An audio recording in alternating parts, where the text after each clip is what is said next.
শামীম ভাই, বেশ কয়েকটা পয়েন্ট এর মধ্যে সাইফুল ভাই উল্লেখ করেছেন। অ্যান্তোনিও গুতেরেস যে সাজেশনটা দিয়েছেন যে আরকান আর্মির সাথে সংলাপে বসা জরুরি। আমরা যদি আরকান আর্মির সাথে রাষ্ট্র হিসেবে একটি রাজ্যের সাথে আলোচনা করি, তাহলে জান্তা সরকারের প্রতিক্রিয়া কী হবে, বা এটা কি আসলে কোনো ইতিবাচক পথ দেখাবে কিনা আমাদেরকে রোহিঙ্গাদের প্রত্যাবর্ষণের ব্যাপারে?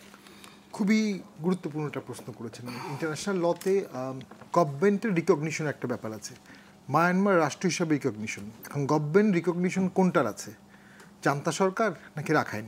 গ্লোবালি তো ইউএনএ মেম্বারশিপ তো জান্তা সরকারের।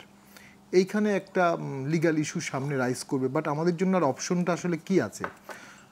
আমি মনে করি কয়েকটা জিনিস এর মধ্যে ঘটেছে। আমরা একটা রাখাইনদের ক্ষেত্রে একটা দুর্বলতা আমি অনুভব করছি, যে রোহিঙ্গাদের ক্ষেত্রে, যে মায়ানমারের ভিতরে রোহিঙ্গাদের পক্ষে কথা বলার মতো কোনো শক্তি নেই।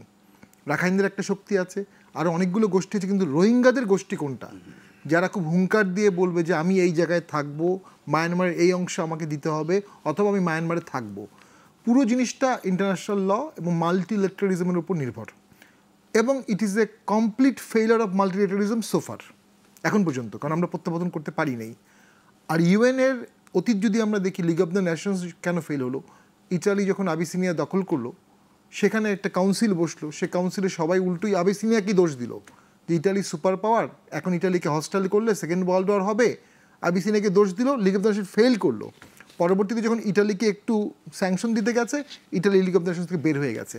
নাও জাতিসংঘ তো সফট পাওয়ার, কখন জাতিসংঘ বাইটিং পাওয়ার থাকে? যখন তারা স্যাংশন দিতে পারে। কখন বাইটিং পাওয়ার থাকে? যখন ইউএন ইন্টারভেন করতে পারে। ইন্টারভেন করার মতো পরিস্থিতি মায়ানমারে অনেক আগেই হয়ে গেছে, কিন্তু ভেটো পাওয়ার যদি চায়না দেয় বা অন্য কোনো দেশ দেয়, ইউএন সেখানে is nothing but a soft power.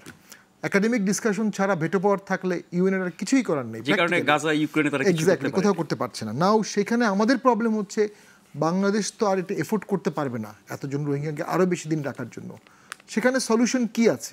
আমি টোটালি ফিল করি ডক্টর ইউনূস বাংলাদেশের আভ্যন্তরীণ পলিটিক্সের জন্য কতটা efficient, many of us doubt, কিন্তু এই ধরনের সমস্যা সমাধানের জন্য he is very efficient globally.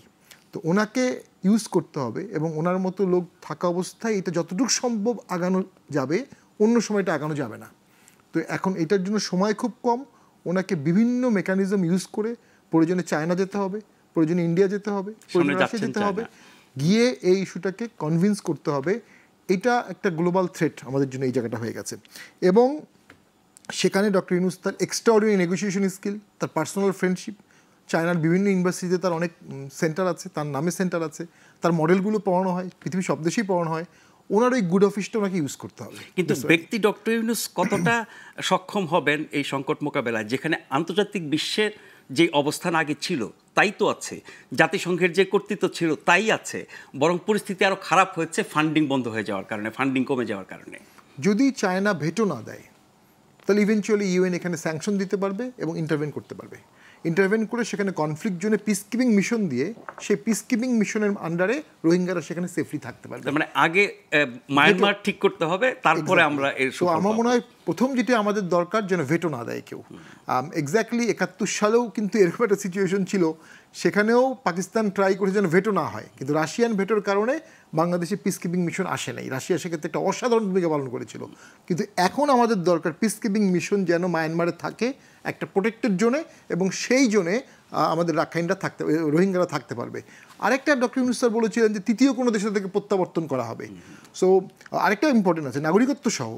যদি নাগরিকত্ব সহ এদেরকে আমরা প্রত্যাবর্তন করতে পারি, তাহলে ডক্টর ইউনূস কিন্তু আরেকটা নোবেল প্রাইজ পাওয়ার। কোনো দেশ তো এখন পর্যন্ত আগ্রহ দেখায় না। মায়ানমারই, যদি মায়ানমারই তারা নাগরিকত্ব সহ তারা করতে পারে। আরেকটা হতে পারে তারা তৃতীয় একটা দেশ, দ্বিতীয় একটা দেশ করে ফেললো, রোহিঙ্গারা একটা দেশ মায়ানমারে করে ফেললো, সেটাও হতে পারে। তো সব নির্ভর করবে চাইনিজ ভেটোর উপরে। চায়না ভেটো না দিলে ইউএন অ্যাগ্রেসিভ হবে, চায়না ভেটো দিলে ইউএন অ্যাগ্রেসিভ হতে পারবে না। এবং it is not longer internal matters. দেখুন বাংলাদেশের ব্যাপারটা অনেক কিছু ইন্টারনাল, কিন্তু যখন মায়ানমারের রিফিউজি বাংলাদেশে চলে আসছে, এটা কিন্তু আর কোনো দেশে ইন্টারনাল ব্যাপার, এটা ইন্টারন্যাশনাল ব্যাপার, এবং ইউএনের এখানে জুরিসডিকশন আছে। ডক্টর ইউনূস স্যারের হাই অফিস, পার্সোনাল ক্যারিশমা, ওই এক জায়গাতেই আমাকে রাখা উচিত। যদি চায়না ভেটো না দেয়, অবশ্যই মায়ানমারের জান্তা সরকার অর রাখাইন তারা ইউএনের সুপারিশ মানতে বাধ্য হবে।